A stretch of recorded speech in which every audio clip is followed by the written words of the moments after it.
leaders and members of the Jewish community, and all those involved in organizing today's event, thank you for joining us today. I'm honored to be here to commemorate the 74th anniversary of Flossenburg's liberation and the launch of the Bonhoeffer Initiative. As chairman of the United States Commission for the Preservation of America's Heritage Abroad, I've been tasked by the President of the United States, Donald J. Trump, with protecting, preserving historic sites of heritage and significance to Americans and their ancestors. Our efforts here in Flossenburg exemplify that mission. This concentration camp saw 100,000 prisoners pass through its gates of hell, 30,000 destined to their death.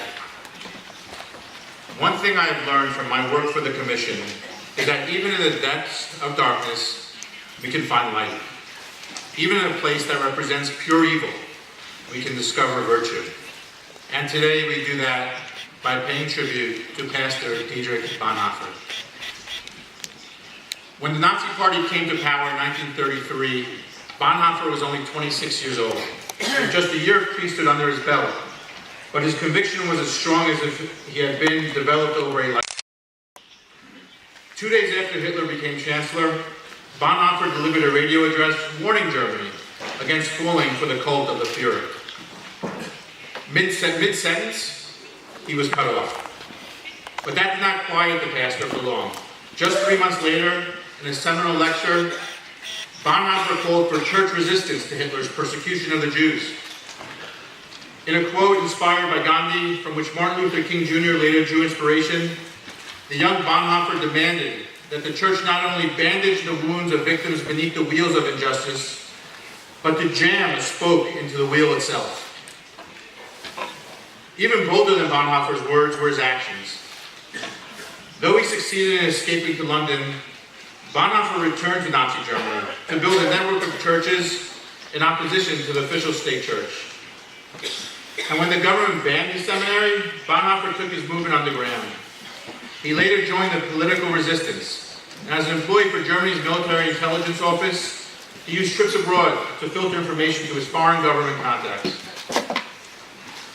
Only by remembering Pastor Bonhoeffer and the thousands of others who sacrificed and suffered for the freedoms we have today can we rightly commemorate Flossenburg's liberation.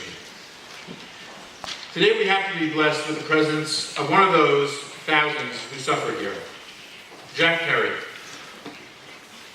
the youngest survivor of Flossenburg, a prolific author and speaker, and just a wonderful human being.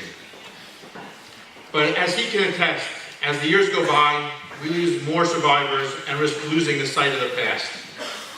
For this reason, the Bonhoeffer Initiative is implementing an exchange program to teach students, young students, about what happened here in Flossenburg. And the United States Commission for the Preservation of America's Heritage Abroad has worked with the initiative to build a website and an app which is being launched here today, dedicated to honoring the pastor's memory and making sure the whole world will know what happened here in Flossenburg. Bonhoeffer said, "The test of morality of a society is what is done for its children."